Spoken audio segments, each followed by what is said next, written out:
بسم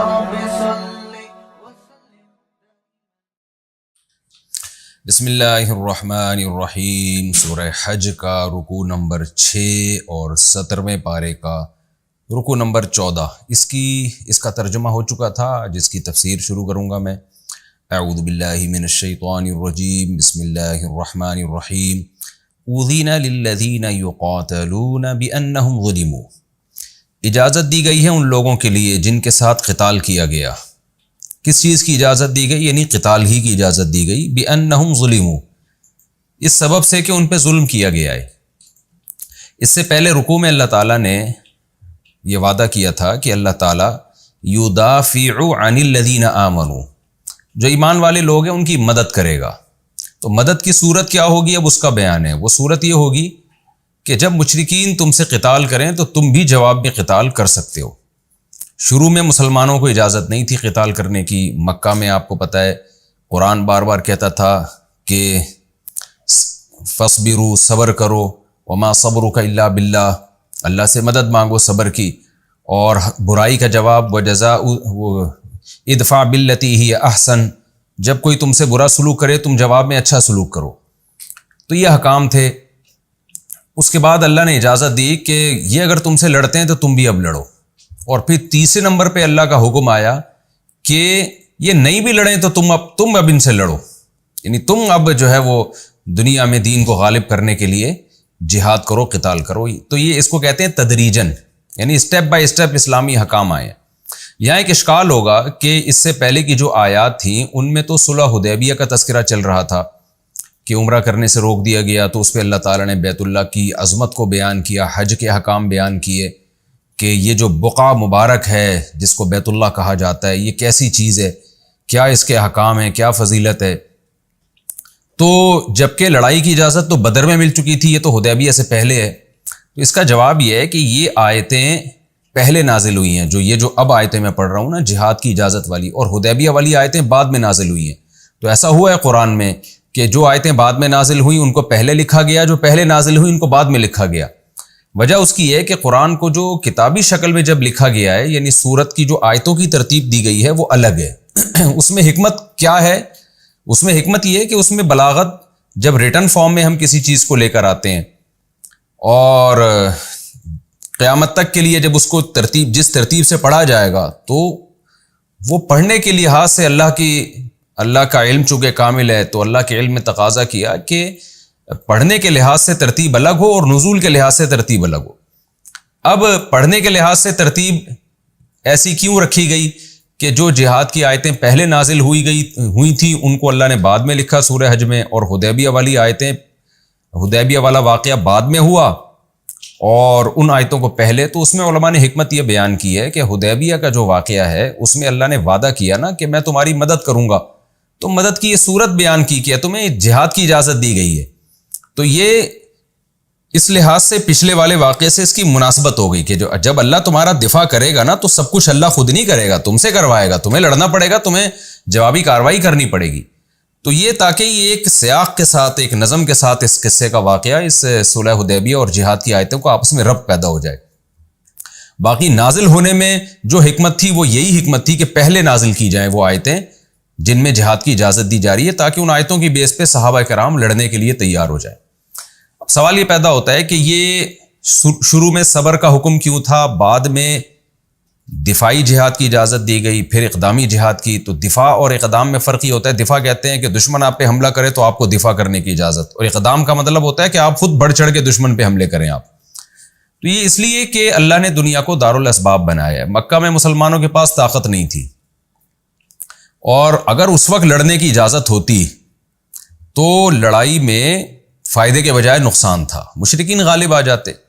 مدینہ میں جانے کے بعد مسلمانوں کے پاس ایک ریاست آ گئی، کچھ رہی صحیح، کچھ تھوڑی سی طاقت آ گئی ان کے پاس، تو بھی اللہ نے اقدام کرنے کی اجازت نہیں دی کہ خود بڑھ چڑھ کے حملے کرو، ابھی اتنی پاور میں نہیں ہو، ابھی صرف اتنا ہے کہ وہ حملہ کرتے ہیں تو تم نے بھی جواب میں تلوار چلانی ہے، تم نے ایسا نہیں کرنا کہ فرار اختیار کرنا ہے اور جوڑ کرنا ہے، نہ اینٹ کا جواب تم نے بھی پتھر سے دینے کی کوشش کرنا ہے۔ اور جب مضبوط ریاست قائم ہو گئی اور مسلمانوں کے پاس پاور آ گئی تو پھر قاتل الذین یلونکم من الکفار، جو سورہ توبہ کی آیتیں تھیں کہ تمہارے قریبی ممالک ہیں ان سے لڑو، ان پہ اب چڑھائی کرو تم۔ تو یہ اللہ نے اس لیے حکام دیے چونکہ اسلام قیامت تک کے لیے آیا ہے نا، تو جو بھی جیسا زمانہ ہوگا مسلمان اس زمانے کے لحاظ سے آیتیں وہاں منطبق کریں گے. جہاں ہم کمزور ہوں گے، جہاں ہمیں یہ پتہ ہے کہ ہم نے تھپڑ کا جواب اگر تھپڑ سے بھی دیا نا تو آگے سے 6 تھپڑ اور لگائے گا وہ، تو وہاں صبر. ایسے حالات بہت ساری جگہوں پہ دنیا میں ہیں کہ اگر وہاں مسلمان جوابی کارروائی شروع کر دیں تو رہی صحیح طاقت بھی جائے گی ان کی، جو تھوڑا بہت رہ گیا نا وہ بھی. اور بعض علاقے ایسے ہیں وہاں ان کو دفاع نہیں کیا تو رہی صحیح طاقت ختم ہو جائے گی. تو ہر زمانے کے لحاظ سے قرآن نے آیتوں کو نازل کیا تاکہ یہ دیکھ لو کہ تم دیکھو کہ تمہاری وہ پوزیشن ہے جو مکہ میں نبی کی تھی تو صرف صبر، تمہاری وہ پوزیشن ہے جو مدینہ کے ابتدائی دنوں میں تھی تو جوابی کارروائی کی اجازت ہے، اور اگر وہ پوزیشن ہے جو خلافت میں ایک مسلمانوں کی مضبوط خلافت ہوتی ہے تو پھر اقدامی جہاد کی بھی اجازت ہے.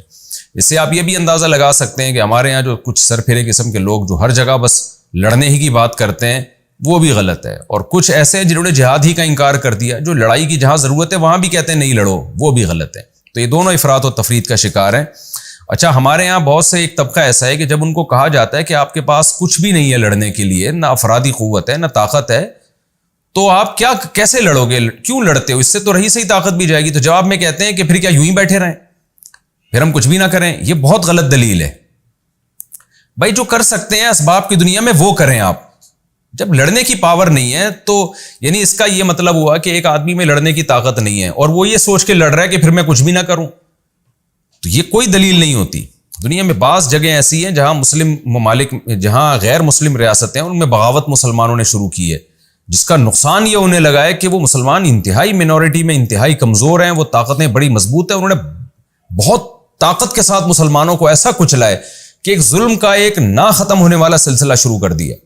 جب وہاں کے مسلمانوں کو سمجھایا جاتا ہے بھائی تم معاہدہ کر کے آرام سے بیٹھو، مت لڑو، تو وہ کہتے ہیں کہ کیا ہم آرام سے بیٹھے رہیں، کیا ہم یہ شہداء کا خون جو ہے رائے گاں جانے دیں.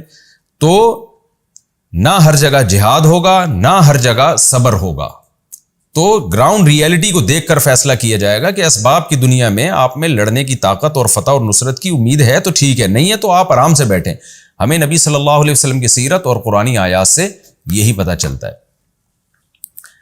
اذن للذین یقاتلون بانہم ظلموا، تو ابتدائی مرحلے میں جو اس جہاد کی اجازت ملی تو اس کے بارے میں آیات کہ اجازت دی گئی ہے ان لوگوں کو جن کے ساتھ قتال کیا گیا، اس سبب سے اجازت دی گئی ان کو قتال کی کہ ان پر ظلم کیا گیا ہے. وَإِنَّ اللَّهَ عَلَىٰ نَصْرِهِمْ لَقَدِيرٌ، اور اب تمہیں لڑنے کی اجازت دی جا رہی ہے تو اللہ تم سے وعدہ بھی کر رہا ہے کہ اللہ ان کی مدد پر قادر ہے. اب دیکھیں یہ بھی آیتیں، بعض لوگ کہتے ہیں ہم جتنے بھی تھوڑے ہوں کچھ بھی نہ ہو پھر بھی ہم لڑیں گے، بغاوتوں پہ آتے ہیں اور لڑتے ہیں پھر تو، اور کہتے ہیں کہ اللہ نے مدد کا وعدہ کیا ہے. تو اللہ نے ہر جگہ مدد کا وعدہ نہیں کیا ہے، وہاں مدد کا وعدہ کیا ہے جہاں آپ میں کسی نہ کسی درجے میں لڑنے کی طاقت ہو، کچھ طاقت کا کچھ نہ کچھ ریشو ہو. کتنا ریشو ہو اس کو سورہ توبہ میں سورہ انفال میں تفصیل سے ڈیٹیل سے بیان کر چکا ہوں کہ آدھی اور ڈبل کی کم سے کم یہ ریشو ہو، یعنی ان کی پاور آپ سے ڈبل ہو اور آپ کی کم سے کم اس کی نسبت آدھی ہو، تو یہ کم از کم درجہ ہے لڑائی کی اجازت کے لیے.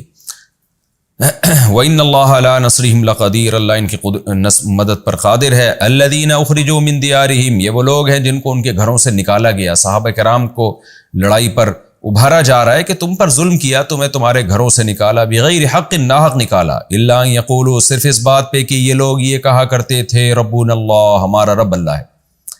ایک نظریاتی اختلاف تھا ان کا، آپ ان کے مذہب کو فالو نہ کرتے تو ان کو بھی اپنے مذہب پہ چلنے دیتے جو توحید پرست لوگ ہیں. آپ کہتے ٹھیک ہے جی لکم دینکم ولی دین، تو یوں کہہ دیتے، لیکن نہیں، ایسا ظلم کیا کہ ان کو ان کے گھروں کے چھوڑنے پر مجبور کیا. آگے اللہ فرماتے ہیں کہ سوال پیدا ہوتا ہے یہ کیسا اللہ ہے جو اپنے بندوں کو تلوار اٹھانے کا حکم دے رہا ہے، اپنے بندوں کو لڑنے بھڑنے کی اجازت دے رہا ہے. اللہ تو امن والا ہے اور اسلام تو امن کا مذہب ہے. تو اللہ اس کا جواب دے رہے ہیں کہ اگر ہم اپنے بندوں کو تلوار اٹھانے کی اجازت نہ دیں تو مذہب مخالف لوگ تو بموں کا استعمال کر کے مذہب کا دنیا سے بالکل خاتمہ کر دیں، نیست و نابود کر دیں. یہ جو آج کل کے لبرل لوگ ہیں نا جو کہتے ہیں ہم سب مذہب کو ٹھیک سمجھتے ہیں، کوئی بھی کسی کو فالو کرے اور سب کو آزادی ہے، یہ ان کے منہ پر ایک سمجھتے ہیں کہ زوردار تماچا ہے یہ، کہ یہ براڈ مائنڈڈ صرف دیکھنے کی حد تک ہے، حقیقت میں ایسا نہیں ہے. اللہ کہتے ہیں حقیقت میں کیا ہے، وَلَوْلَا دَفْعُ اللَّهِ النَّاسَ بَعْضَهُمْ بِبَعْضٍ، اگر اللہ لوگوں کو بعض کے ذریعے دفع کرنے کی اجازت نہ دیتا. یعنی اللہ اگر یہ اجازت نہ دیتا نا پچھلی امتوں میں بھی اور آج بھی، کہ ہمیشہ سے اللہ نے پیغمبروں کو اجازت دی ہے کہ بھئی کوئی تم پہ تلوار چلائے گا تو تم بھی تلوار چلاؤ گے جواب میں. خاص مواقع پر صبر کا جو حکم آیا تھا وہ خاص موقع کے لیے تھا کہ تلوار ہی نہیں ہے. جیسے موسیٰ علیہ السلام کو نہیں حکم ہوا کہ فرعون کے خلاف تلوار اٹھائیں، اس لیے کہ جو قوم اپنے بچوں کو قتل ہونے سے نہیں بچا سک رہی وہ حکومت کے خلاف تلوار کہاں سے اٹھائے گی. تو وہ ایک عارضے کی وجہ سے تھا، ورنہ اصول اور ضابطہ یہی ہے کہ جو تم پہ اس طرح سے ظلم کر رہا ہے تم نے دفاع کرنا ہے. کیوں اللہ اگر دفاع کی اجازت نہ دیتا اور لوگوں کے ذریعے دفع نہ کرتا تو نتیجہ کیا نکلتا؟ لہدم الصوامع، جو صومعہ ہے راہبوں کی عبادت گاہیں ہیں وہ بھی تباہ کر دیے جاتی. یعنی دنیا میں کسی بھی شکل میں اللہ کا نام لینے والا کوئی بچتا ہی نہیں، چاہے وہ یہودی عیسائی ہی کیوں نہ ہو، چاہے وہ مسلم ہی کیوں نہ ہو. تو کسی بھی شکل میں خدا کا نام لینے والے لوگ محفوظ ہی نہ رہتے. لبرل لوگ، ملحد لوگ خدا کے نام اور اس کا تذکرہ دنیا سے مٹا دیتے. تو یہ تو اللہ نے مذہبی لوگوں کو لڑنے کی اجازت دی ہے جس کی وجہ سے کچھ نہ کچھ کسی نہ کسی شکل میں خدا کا نام زندہ ہے، اور وہ جگہ زندہ ہے جہاں خدا کا نام لیا جاتا ہے، اللہ کا نام لیا جاتا ہے. لہدم الصوامع، تو اللہ فرماتے ہیں کہ جو عیسائیوں کے جو راہبوں کی عبادت گاہیں ہیں وہ بھی تباہ کر دی جاتی. وبیع، اور عیسائیوں کے جو چرچ ہیں جو عام عبادت گاہیں ہیں وہ بھی تباہ کر دی جاتی. وصلوات، اور یہودیوں کی عبادت گاہیں بھی تباہ کر دی جاتی. ومساجد یذکر فی اسم اللہ کثیرا، اور وہ مسجدیں بھی تباہ کر دی جاتی ہیں جن میں اللہ کا بہت کثرت سے نام لیا جاتا ہے. اس میں مسجد کی فضیلت بھی بیان کر دی گئی ہے کہ ان تمام عبادت گاہوں میں خدا کا نام، اللہ کا نام اتنی کثرت سے نہیں لیا جاتا جتنا مسجدوں میں لیا جاتا ہے.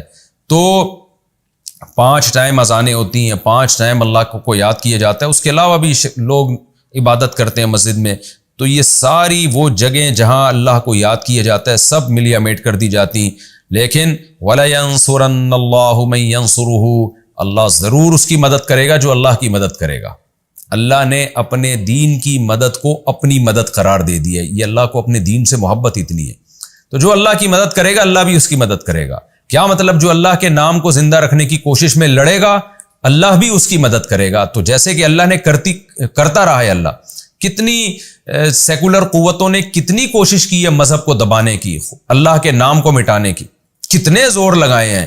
رشیا کو دیکھ لیں نا، کیا کچھ ظلم نہیں کیا تھا اس نے. ایسے جو سیکولر قوتیں ہیں انہوں نے یہ کچھ کیا ہے کہ جنازہ نکالا گیا ہے باقاعدہ ایک فیک بنا کے کہ ہم نے اللہ کا جنازہ، معاذ اللہ خدا کا جنازہ نکال دیا. ہم نے کیا کچھ نہیں کیا، لیکن اللہ کہتے ہیں جو اللہ کی مدد کے لیے اٹھے گا اللہ بھی اٹھے گا اس کی مدد کے لیے. اور لوگ اٹھتے رہے، لہذا اللہ کا نام آج بھی باقی ہے. ان اللہ لقوی عزیز، کیونکہ اللہ طاقتور ہے اور ہر ایک پر غالب ہے. الذین ان مکناہم فی الارض، اللہ کہتے ہیں ہم کیوں تلوار اٹھانے کا حکم دیتے ہیں؟ اس لیے کہ ہم جن لوگوں کو تلوار اٹھانے کا حکم دیتے ہیں نا وہ زمین میں یہ چیزیں نافذ کرتے ہیں.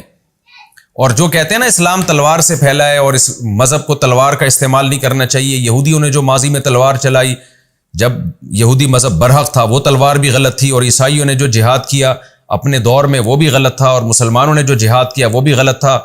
تو اللہ کہتے ہیں کہ ہم جن کو تلوار چلانے کا حکم دے رہے ہیں نا وہ اگر تلوار نہ چلائیں تو جو سیکولر قوتیں تلوار چلا کے دنیا میں پھیلائیں گی وہ زنا، بدکاری، سودی نظام اور عبادت گاہوں کو ستیہ ناس کر دیں گے. وہ لوگ یہ کریں گے. تو تلوار تو چلے گی، یعنی طاقت اور قوت کا استعمال تو ہر دور میں ہوتا رہا ہے.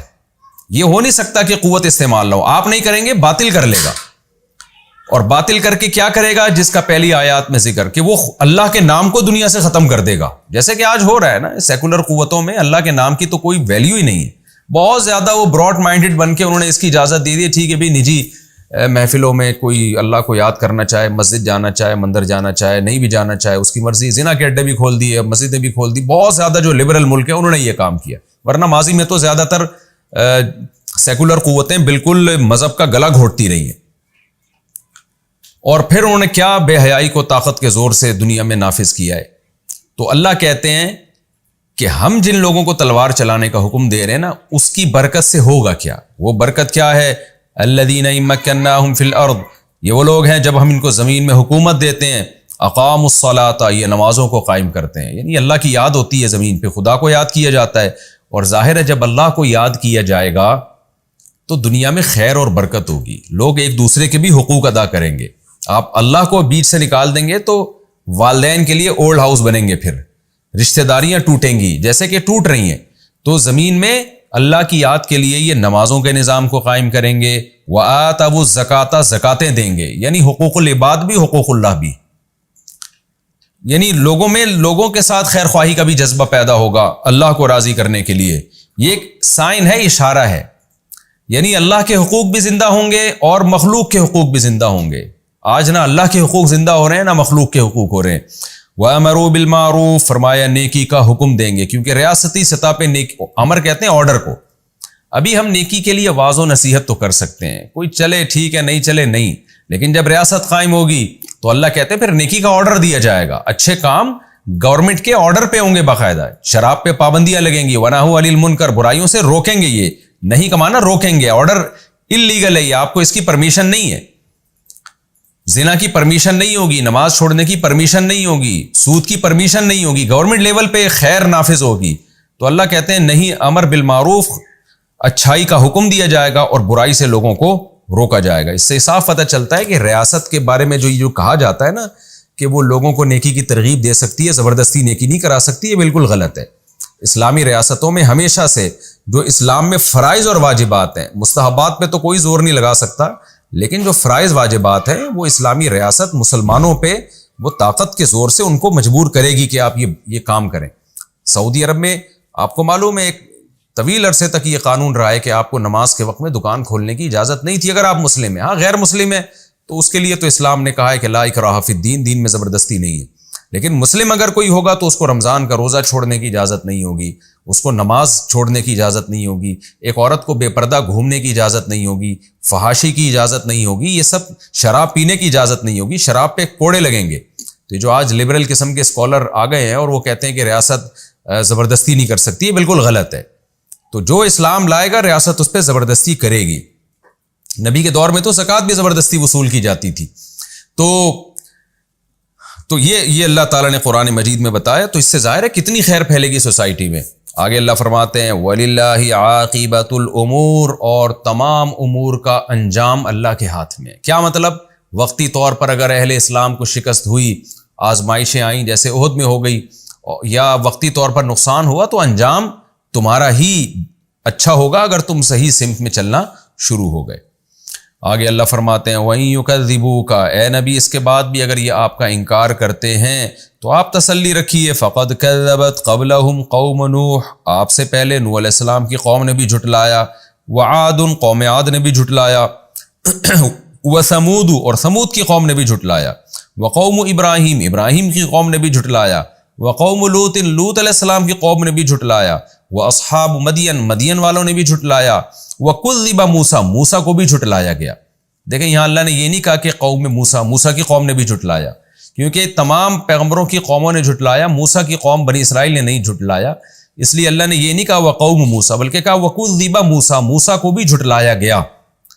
کس نے جھٹلایا؟ قوم کا ذکر نہیں کیا، بلکہ جھٹلایا گیا یعنی فرعونیوں کی طرف سے آپ کو جھٹلایا گیا۔ فَأَمْلَيْتُ لِلْكَافِرِينَ، پس میں نے کافروں کو مہلت دی تھی، کبھی بھی فوراً عذاب نہیں آیا۔ تو یہ جو اللہ فتح نصرت کے وعدے کر رہا ہے نا، تو کافر کہہ رہے ہیں اچھا بھی فوراً ہمیں شکست ہو جائے، تو ہوگی شکست تمہیں، بالآخر اسلام ہی غالب آئے گا۔ ثُمَّ أَخَذْتُهُمْ، اللہ کہتے ہیں میں نے شروع میں سب کو مہلت دی ہے، پھر میں نے ان کو پکڑا ہے، فَكَيْفَ كَانَ نَكِيرٌ، تو دیکھو میری پکڑ کیسی ہوئی، دیکھو کیسا میں نے قوموں کو تباہ و برباد کیا ہے۔ فَكَأَيٍّ مِّن قَرْيَةٍ، پس کتنی ہی بستیاں ایسی ہیں، أَهْلَكْنَاهَا، جن کو ہم نے ہلاک کر دیا، قوم عاد اور قوم سمود اور قوم لوط کے کھنڈرات سے تو تم گزرتے ہو۔ وَهِيَ ظَالِمَةٌ، وہ ظلم کیا کرتی تھی، فَهِيَ خَاوِيَةٌ عَلَىٰ عُرُوشِهَا، یہ اپنی چھتوں کے بل اوندھی پڑی ہوئی ہیں، مکان الٹ گئے ان کے اوپر۔ وَبِئْرٍ مُعَطَّلَةٍ، اور کتنے کنویں بیکار پڑے ہوئے ہیں، جاتے ہو جب تم سفر میں دیکھتے ہو قوموں کے کیسے کنویں، جب نبی صلی اللہ علیہ وسلم قوم سمود کے قریب سے گزرا کرتے تھے تو وہاں کنویں تھے بیکار معطل پڑے ہوئے تھے، تو کتنے کنویں ہیں جو بیکار ہو گئے جہاں کبھی رش لگا کرتا تھا۔ وقصر مشید، اور مضبوط محلات آج وہ بھی معطل پڑے ہوئے ہیں۔ کوئی ان میں رہنے والا نہیں ہے۔ اس لیے آگے قرآن کہتا ہے افلم یسیروا فی الارض، تو کیا یہ لوگ زمین میں چلتے پھرتے نہیں، فتکون لہم قلوب یعقلون بہا، تو ان کے لیے دل ہوتے جن کے ذریعے یہ سمجھتے، یعنی کیا یہ زمین میں چلے پھرے نہیں ہیں کہ پھر ان کے سینے میں دل ہوتے اور اس سے یہ عقل حاصل کر کے دیکھ کے عبرت پکڑتے، او آذان یسمعون بہا، یا ان کے کان ہوتے جس سے یہ سنتے، عبرت کی باتیں سنتے۔ پھر آگے اللہ خود فرماتے ہیں فَإِنَّهَا لَا تَعْمَى الْأَبْصَارُ، بات اصل میں یہ ہے کہ آنکھیں اندھی نہیں ہوتی، آنکھوں سے اپنی دیکھ رہے ہیں سب تباہی کے اور بربادی کے نشانات اور اللہ کی قدرت کے دلائل، تو آنکھیں اندھی نہیں ہوتی، وَلَكِنْ تَعْمَى الْقُلُوبُ الَّتِي فِي الصُّدُورِ، لیکن وہ دل اندھے ہو جاتے ہیں جو سینوں میں چھپے ہوئے ہیں، ان کی بصیرت کی آنکھیں اندھی ہو جاتی ہیں، تو ان کی بھی آنکھیں ہیں، کان بھی ہیں سننے کے لیے، نصیحت سننے کے لیے، لیکن وہ دل اندھے ہو چکے ہیں جو سینوں کے اندر چھپے ہوئے ہیں۔ وَيَسْتَعْجِلُونَكَ بِالْعَذَابِ، پھر یہ لوگ عذاب میں جلدی مچاتے ہیں۔ وَلَن يُخْلِفَ اللَّهُ وَعْدَهُ، آپ کہہ دیجئے کہ اللہ اپنے وعدے کی ہرگز خلاف ورزی نہیں کرے گا، عذاب آ کر رہے گا۔ وَإِنَّ يَوْمًا عِندَ رَبِّكَ كَأَلْفِ سَنَةٍ مِّمَّا تَعُدُّونَ، اور جس عذاب کا یہ مطالبہ کر رہے ہیں کہ قیامت آ جائے جلدی، تو اللہ کہتے ہیں وہ اتنا سخت عذاب ہے کہ ایک دن تیرے رب کے نزدیک کألف سنۃ، 1000 سال کے برابر ہوگا، مما، ان دنوں کے حساب سے، تعودون، جن کو تم شمار کرتے ہو، یعنی جو تم روز مرہ 24 گھنٹے کا دن جو شمار کرتے ہو، تو قیامت کے دن وہ 1000 سال کا ہوگا۔ تو یعنی ان کی حماقت بیان کی جا رہی ہے کہ وہ دن اتنا لمبا ہوگا اور یہ اس دن کی جلدی مچا رہے ہیں کہ جلدی آئے وہ دن۔ وَكَأَيٍّ مِّن قَرْيَةٍ أَمْلَيْتُ لَهَا، اللہ نے دوبارہ اسی بات کا تکرار کیا کہ اس عذاب سے پہلے دنیا کے عذابوں کو دیکھ لو، کتنی بستیاں ایسی ہیں جن کو ہم نے مہلت دی تھی، وَهِيَ ظَالِمَةٌ، جو بڑی ظلم کرنے والی تھی، ثُمَّ أَخَذْتُهَا، پھر میں نے ان کو پکڑ لیا، وَإِلَيَّ الْمَصِيرُ، اور لوٹ کر میری ہی طرف تم سب نے آنا ہے۔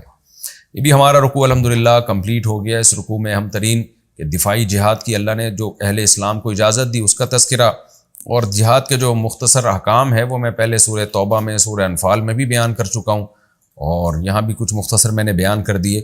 اب ہم اگلے رکوع کی طرف چلتے ہیں۔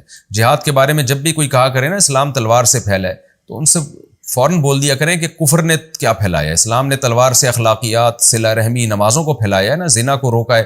تو ان لوگوں نے زنا، شراب اور ہومو سیکشولیٹی اور اولڈ ہاؤس کا نظام اور قطع رحمی اور رشتہ داری کا سارا نظام توڑ ڈالنا، یہ سب چیزیں انہوں نے بموں کے زور سے پھیلائی ہیں۔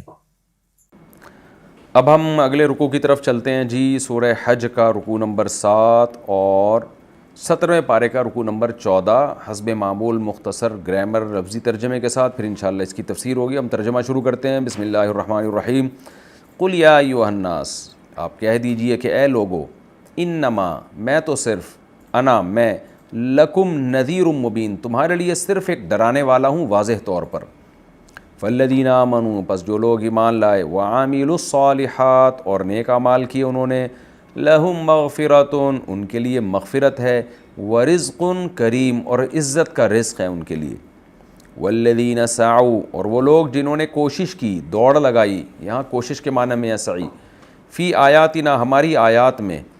کیسے ہماری آیات میں کوشش کی؟ معاجزین، کہ وہ ہمیں ہرانا چاہتے ہیں، یعنی ہماری آیات میں عیب تلاش کر کر کے اور کجی تلاش کر کر کے، معاجزین، ہمیں گویا ہرانا چاہتے ہیں، یعنی ہمارے دین پہ غالب آنا چاہتے ہیں، ہمیں ہرانا چاہتے ہیں، تو یعنی ہمیں ہراتے ہوئے، عاجز بناتے ہوئے۔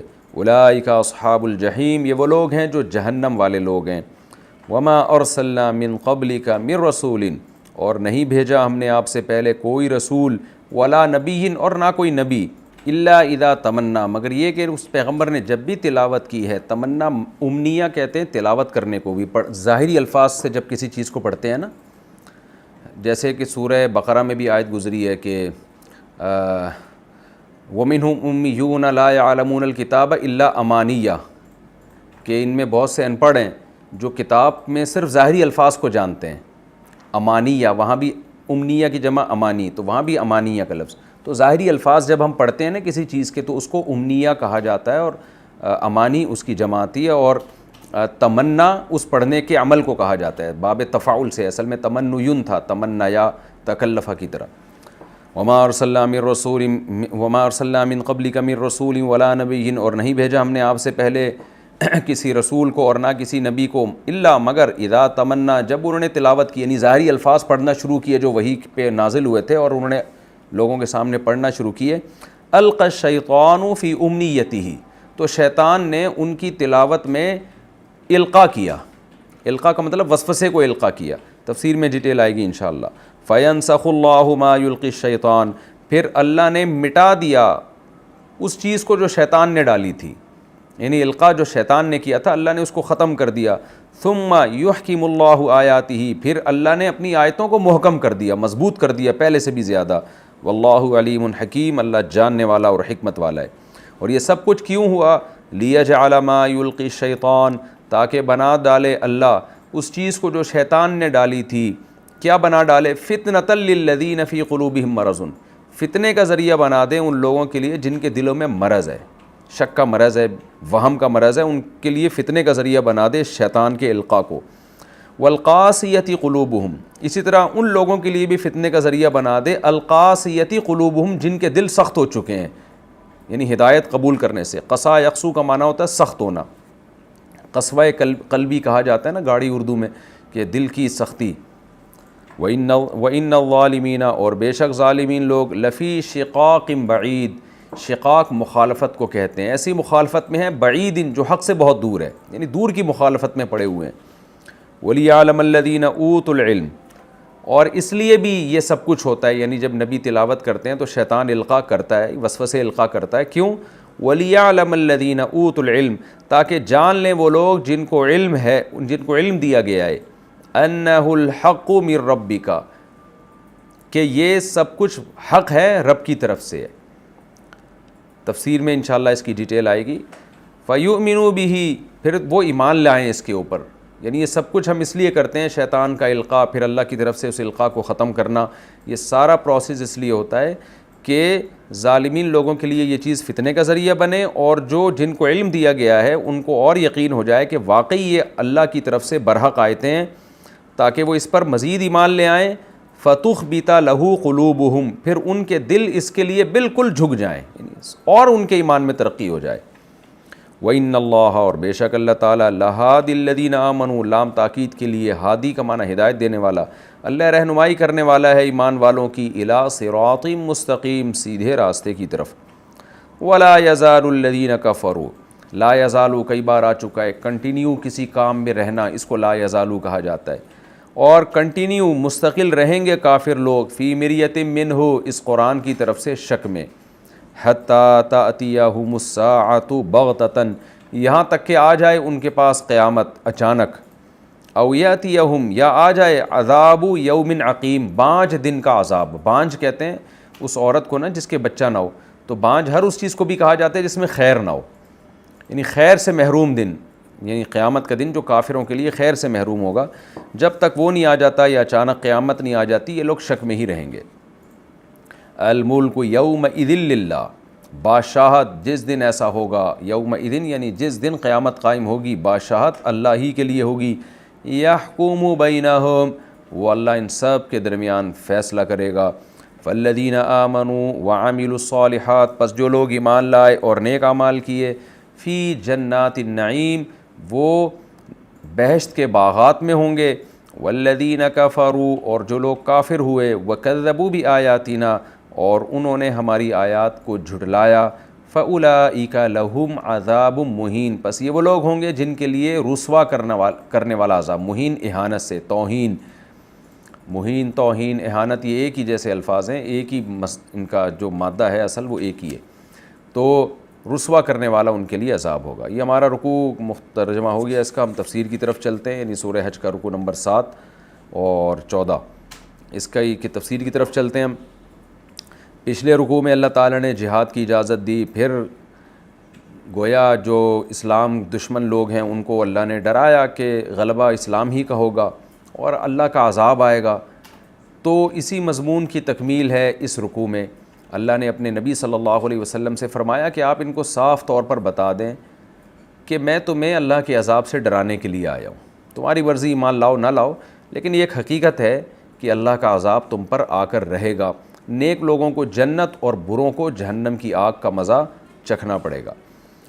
قل یا ایھا الناس، اے نبی آپ کہہ دیجئے اے لوگو. یہ بھی بڑی فضیلت والی آیت ہے کہ ساری دنیا کے سارے انسانوں کو نبی کے ذریعے خطاب کیا گیا ہے. نبی صلی اللہ علیہ وسلم نے فرمایا نا، اللہ نے مجھے 7 باتوں میں پچھلے پیغمبروں پر فضیلت دی ہے. ان 7 باتوں میں ایک بات یہ بھی ہے کہ ہر پیغمبر ایک خاص قوم کی طرف آئے، اور اللہ نے مجھے ساری دنیا کے سارے انسانوں کی طرف بھیجا قیامت تک کے لیے. تو یہ جو پیغام ہے نا یا ایھا الناس، یہ نبی کے ذریعے پیغام اللہ نے ساری دنیا کے سارے انسانوں کو. آج بھی کوئی کافر جب یہ غیر مسلم یہ آیت پڑھے گا نا تو اس کو بھی اس سے خطاب ہو رہا ہے کہ اے نبی آپ ان کو بتا دیں میں سب کو ڈرانے کے لیے آیا ہوں. تو ہمارے نبی ساری دنیا کے ساری قوموں کے سارے انسانوں، مردوں عورتوں، سب کے پیغمبر ہیں. اس لیے حکم دیا گیا قل یا ایھا الناس، اے نبی آپ کہہ دیجیے اے انسانوں، انما انا لکم نذیر مبین، میں تمہارے لیے صرف ڈرانے کے لیے آیا ہوں، تمہیں پیغام دوں گا اور چلا جاؤں گا. میرا موضوع یہ ہے. میڈیکل سائنس پیغمبر کا موضوع نہیں ہے، دنیا کی بزنس تجارت یہ پیغمبر کا موضوع نہیں ہے. پیغمبر کا موضوع ہے مقصد حیات بتانا، یہ بتانا کہ تم دنیا میں آئے کیوں ہو اور تم سے قیامت کے دن کن چیزوں کا سوال ہوگا. بس باقی یہ ہماری ہے کہ ہم نے کھانا کیا ہے، کب سونا ہے، کب جاگنا ہے. یہ اسلام کا اصل ٹاپک نہیں ہے. آج لوگ ہر چیز کو طب نبوی سے جوڑ دیتے ہیں، پوری میڈیکل سائنس کی بنیادیں حکیموں نے کھڑی کر دی ہیں طب نبوی پر. یہ بالکل غلط ہے. تو نبی کی پوزیشن کیا ہے؟ وہ ہے انسانوں کو یہ بتانا کہ آخرت میں تم سے کن چیزوں کا سوال ہوگا. تو اے نبی ان سے کہہ دیجئے کہ اے لوگو انما انا لکم نذیر مبین، میں تمہارے لیے صرف ڈرانے کے لیے ہوں. فالذین آمنوا، تو اب کیا ہوگا؟ جو ایمان لائیں گے، وعاملوا الصالحات، اور نیک اعمال کریں گے. یعنی 2 چیزوں پر نجات موقوف ہے. ان 2 چیزوں پہ پورے نہیں اترو گے تو پھر جہنم کی آگ ہے. وہ کیا ہے؟ ایمان. اپنا نظریہ درست کر لو خدا کے بارے میں، آسمانی کتابوں کے بارے میں، پیغمبر کے بارے میں، جس کو اصطلاح میں ایمان کہا جاتا ہے. ایک خدا کے وجود کے قائل ہو، توحید کے قائل ہو، پیغمبروں کو مانو تاکہ میسنجر آف گاڈ، جو خدا کے میسنجر تھے ان کی تعلیمات کو فالو کرو، اور اعمال کو بھی درست کرو اپنے. تو فالذین آمنوا وعملوا الصالحات، جو ایمان لائیں گے، نیک اعمال کریں گے، لہم مغفرۃ، ان کے لیے مغفرت ہے. کیا مطلب؟ ان سے کچھ کوتاہیاں ہو بھی گئیں اللہ معاف کرے گا. ورزق کریم، اور عزت کا رزق ہے ان کے لیے. والذین سعوا فی آیاتنا معاجزین، اور جو لوگ کوشش کرتے ہیں ہماری آیات میں ہمیں ہرانے کے لیے، یعنی ہماری آیات میں عیب تلاش کرتے ہیں. عیب نہیں ہے، لیکن جس کی طبیعت میں ٹیڑھا پن ہے، کجی ہے، وہ تو منفی چیز ہی یعنی وہ تو ہر مثبت چیز سے بھی منفی چیز نکال کے لے آتا ہے.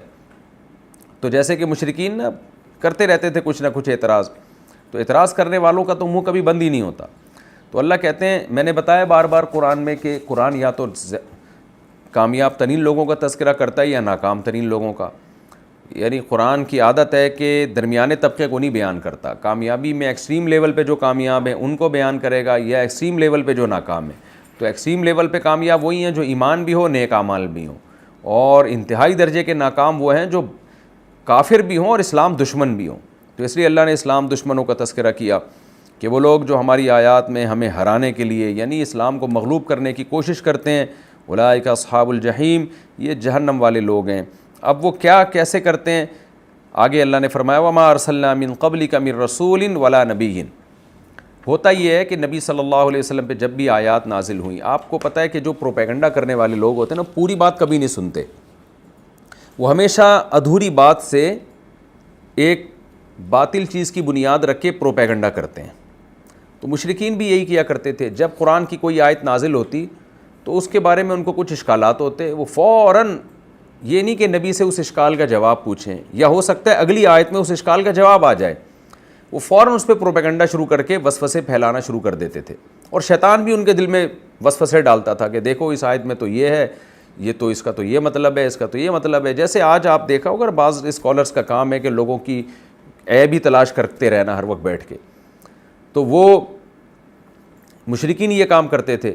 تو اللہ نے بتایا کہ یہ کام بھی ہمیشہ سے ہوتا رہا ہے. جب بھی پیغمبروں پہ آیتیں نازل ہوتی ہیں، جب وہ پڑھ کے سناتے ہیں، تو جو بھی جن کے دلوں میں مرض ہوتا ہے نا، نفاق کا مرض یا شک کا مرض یا وہمی ہوتے ہیں، وہ شیطان ان کے دل میں وسوسے ڈالنے میں کامیاب ہو جاتا ہے. پھر اللہ تعالیٰ آیتیں نازل کر کے ان اشکالات جو ان کے دماغوں میں پیدا ہو رہے ہیں ان کا جواب دیتا ہے. تو جو ایمان والے لوگ ہیں ان کا ایمان اور زیادہ بڑھ جاتا ہے, اور جو بے ایمان لوگ ہیں وہ اس جواب کے بعد بھی مطمئن نہیں ہوتے. تو یہ نبی کو چونکہ اس عمل سے بہت تکلیف ہوتی تھی تو اللہ نے نبی کو تسلی دی ہے کہ یہ بھی آپ کے ساتھ فرسٹ ٹائم نہیں ہو رہا, تمام پیغمبروں کے ساتھ ایسا ہوا ہے.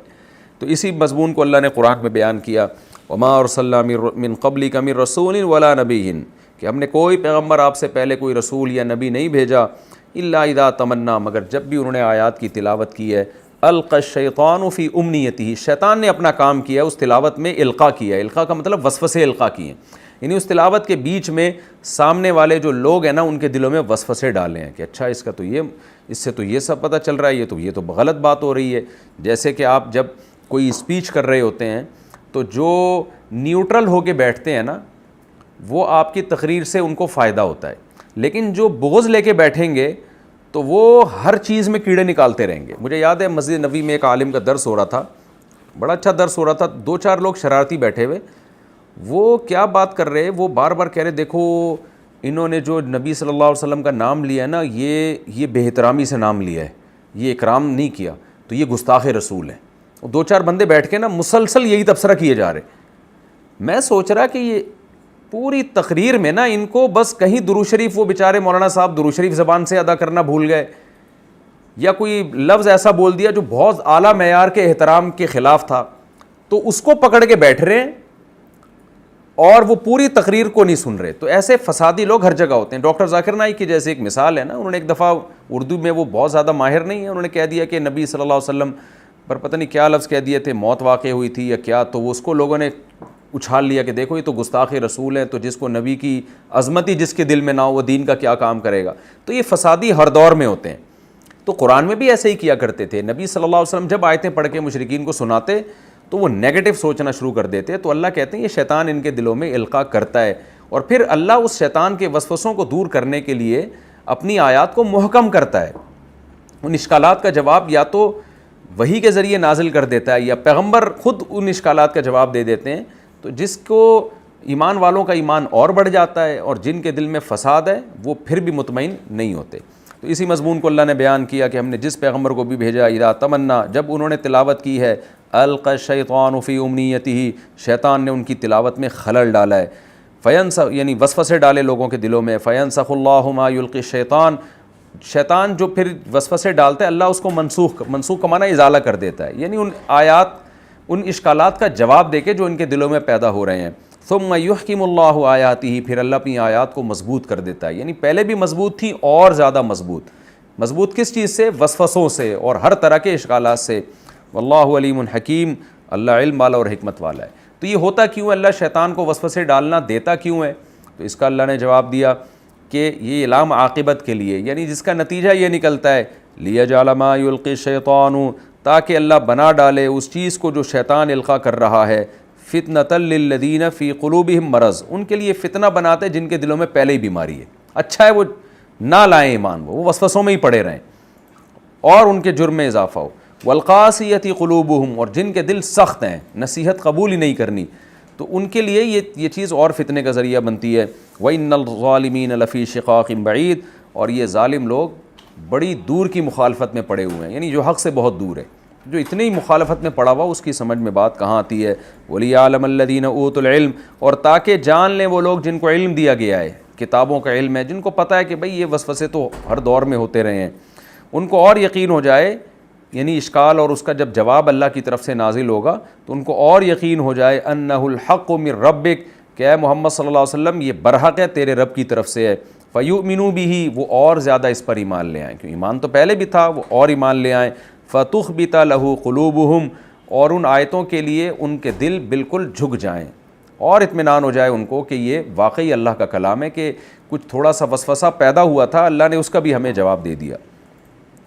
آگے اللہ فرماتے ہیں وَإِنَّ اللَّهَ لَهَادِ الَّذِينَ آمَنُوا إِلَىٰ صِرَاطٍ مُسْتَقِيمٍ, اور اللہ اہل ایمان کو اسی طرح سیدھے راستے کی طرف ہدایت کرتا ہے کہ ان کا ایمان روز بروز بڑھتا ہے. وَلَا يَزَالُ الَّذِينَ كَفَرُوا فِي مِرْيَةٍ مِّنْهُ, اور رہے یہ کافر لوگ تو یہ ہمیشہ اس قرآن کی طرف سے شک میں ہی پڑے رہیں گے. تو ان کی پرواہ نہ کریں, ان کے وسوسوں کا جواب نازل ہو جائے گا پھر بھی یہ پڑے رہیں گے. حتیٰ تأتیہم الساعۃ بغتۃ, یہاں تک کہ ان پر اچانک قیامت آئے گی. او یاتیہم عذاب یوم عقیم, یا ایک 5 دن کا عذاب ان پر آ جائے گا، 5 دن جو خیر سے محروم، وہ والا عذاب ان پر آئے گا جیسے پچھلی امتوں پر آیا۔ الملک یومئذ للہ، جس دن وہ عذاب آئے گا نا، ان قیامت قائم ہوگی، تو اللہ کہتے ہیں آج کے دن بادشاہی صرف اللہ کے لیے ہوگی، ظاہری طور پہ جو بادشاہی ہے۔ یحکم بینہم، پھر اللہ ان کے درمیان فیصلہ کرے گا۔ فالذین آمنوا وعملوا الصالحات فی جنات النعیم، جو ایمان لائے، نیک اعمال کیے، وہ بہشت کے نعمت کے باغات میں ہوں گے، اور جنہوں نے کفر کیا اور ہماری آیات کا انکار کیا، یہ وہ لوگ ہوں گے جن کو رسوا کرنے والا عذاب ہوگا۔